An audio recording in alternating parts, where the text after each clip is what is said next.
Hi friends, welcome to Chennimalai family. வாங்க இப்போ உருளைக்கிழங்கு மசால் செய்வது எப்படின்னு பார்த்துக்கலாம். வெங்காயம் கட் பண்ணிக்கலாம். சின்ன வெங்காயம் போடலாம், பெரிய வெங்காயம் போடலாம். குட்டி குட்டியாக கட் பண்ணிக்கலாம். உருளைக்கிழங்கு கட் பண்ணிக்கலாம்.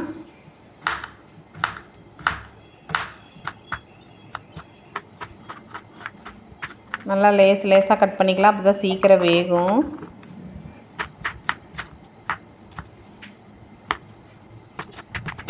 மூணு உருளைக்கிழங்கும் கட் பண்ணிக்கலாம். கடாயை அடுப்பில் வச்சுக்கலாம். கட் பண்ணிட்டேன். எண்ணெய் ஊற்றி காஞ்சிருச்சு.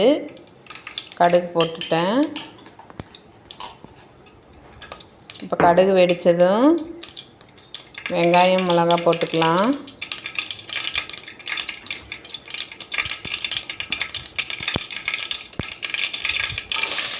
வெங்காயம் 2 மிளகாயும் போட்டிருக்கேன். கருவேப்பிலை போட்டுக்கலாம். நல்லா வதக்கி விட்டுக்கணும்.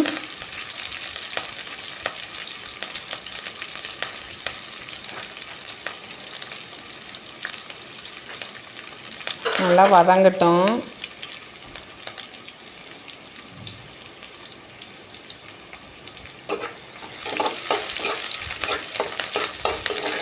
நல்லா வதங்கினதும்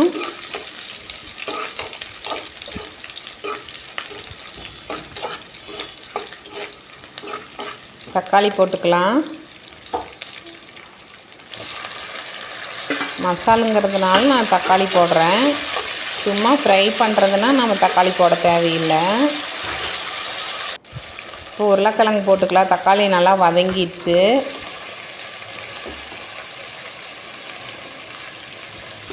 உருளைக்கிழங்கு போட்டுக்கலாம்.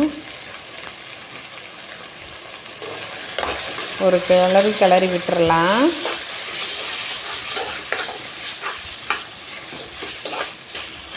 நல்லா வதக்கிடுற கொஞ்சம் ஒரு 3 மினிட்ஸாவது வதக்கி விடணும். வதக்கிட்டு அதுக்கப்புறம் வரமிளகாய் தூள் போட்டுக்கணும். கொஞ்சமாக போட்டுக்கலாம். காரத்துக்கு தகுந்தது போட்டுக்கோங்க. மஞ்சத்தூள் போட்டுக்கலாம்.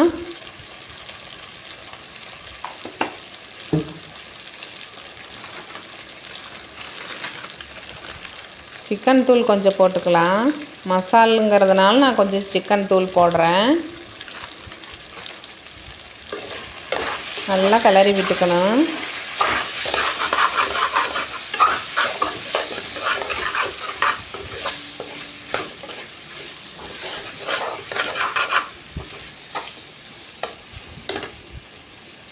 நல்லா கிளறி விட்டுக்கணும். கொஞ்சம் உப்பு போட்டுக்கலாம்.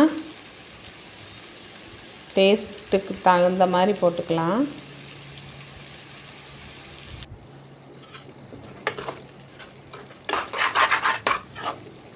பாதி வெந்துருச்சு. அப்படியே சிம்மில் வச்சு தான் வேக வைக்கணும். இல்லைன்னா தண்ணி பூரா இதாகிரும். தண்ணி அதிகமாக ஊற்றக்கூடாது இதுக்கு, மசாலுக்கு. இப்போ வெந்துருச்சு. மல்லி இலை போட்டுக்கலாம்.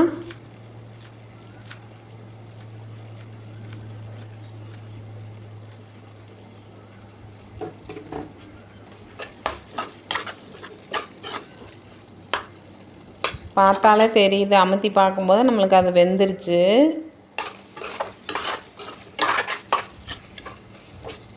நல்லா ஒரு திருப்பி விட்டுறலாம்.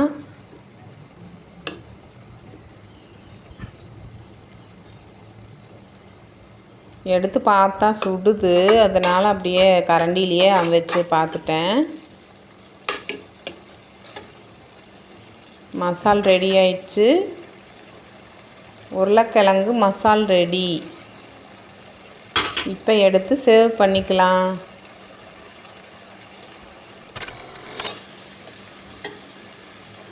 ஒரு பவுலுக்கு மாற்றிக்கலாம். சாதத்துக்கு பிணைஞ்சிக்கலாம். சூப்பராக இருக்கும். சப்பாத்திக்கு, சாதத்துக்கு, எல்லாத்துக்கும் நல்லாயிருக்கும். கொஞ்சம் சாதத்துக்கு தான் நான் போட்டு சாப்பிட போகிறோம்.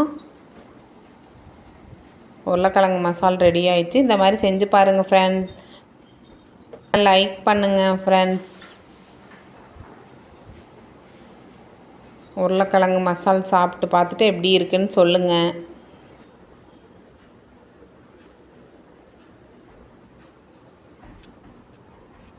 தேங்க்ஸ் ஃபார் வாட்சிங்.